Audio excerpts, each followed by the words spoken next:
What's going on, guys? Welcome back to WWE Network and Chill, where I, Graham Chiesa Matthews, break down all the original content I watch on the WWE Network and on Peacock. And today we're talking the August 9th, 2021 edition of Raw Talk. One quick note here, we will have an episode of WWE Network and Chill coming up in the next week that will not be a review of Raw Talk or Talking Smack, which is primarily what I've been doing now for the last month or two. We're finally getting more original content on the network starting this Sunday with Broken Skull Sessions with Bobby Lashley, which I'm really looking forward to. So that's going up on Sunday on Peacock. I should have a review up on Monday, so keep an eye out for that. But I'm looking forward to watching that. Bobby Lashley is one of my favorites right now, and the Broken Skull Session shows never disappoint, so I'm looking forward to that one. But before then, we had Raw Talk from last night, another yet completely missable show. This one being hosted by Kayla Braxton and Matt Camp, with Kevin Patrick doing the in-person interviews on site at Raw. They usually kind of mix in Sarah Schreiber there to do the interviews, but not with any of the talent on this show for whatever reason. Pretty sure she was on Raw itself, but she wasn't on Raw Talk. So, yeah, the format still sucks. Just no personality, no real life to it. The analysts from the host themselves is completely generic and bland.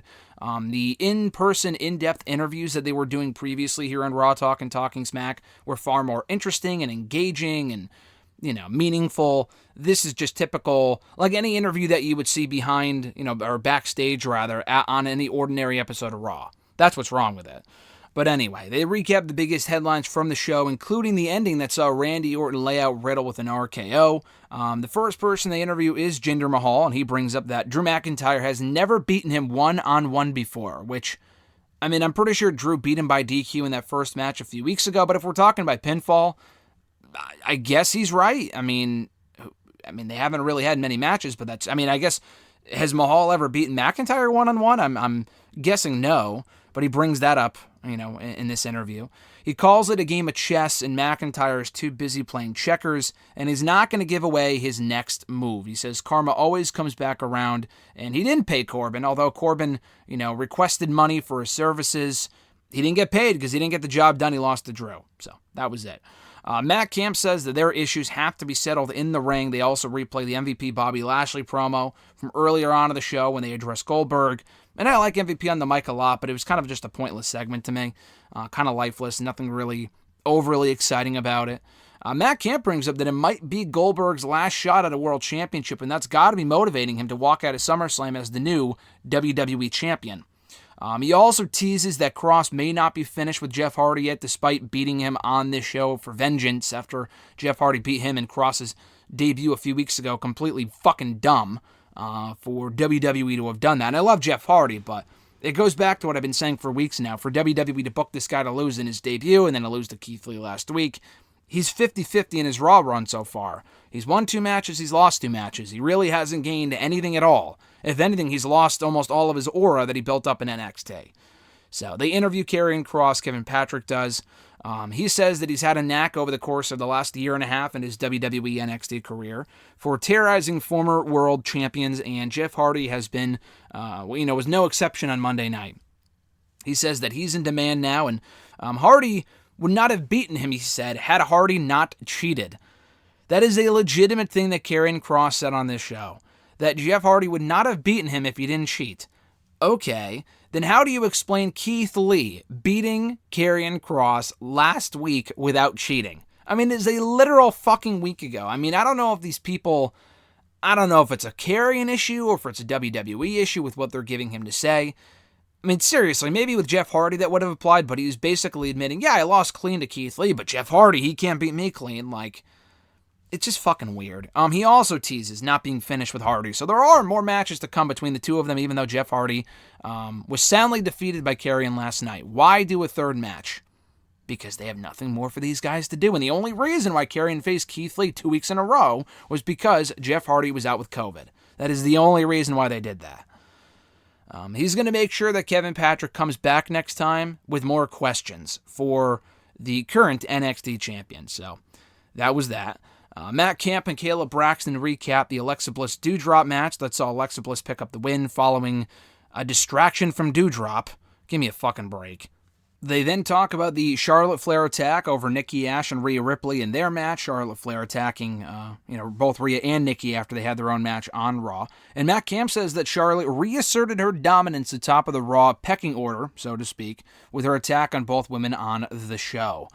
They then interview Charlotte Flair. She was the last interview here on the show, and whatever the hell she was wearing, I think Charlotte, first of all, looked great. Charlotte has really stepped up her style, I think, and I'm not a style aficionado by any means, but I think she's really stepped up her style since coming back a couple of months ago after WrestleMania. I don't know what it is, but something about her outfits the last couple of months have just looked great. I don't know, for whatever reason, they've just looked awesome. So I thought I would throw that in there because she was wearing it again here.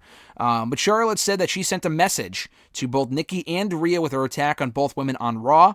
And after Kevin goes, do you think they're living in your head a little bit? Like, he kind of said it like that. He goes, do you think they're living, I can't do his accent, but he goes, do you think they're kind of living rent-free in your head a little bit? And then she kind of like mocks the way that he said it. Oh yeah, they living rent-free in my head, blah, blah, blah, blah. And I thought that was amazing.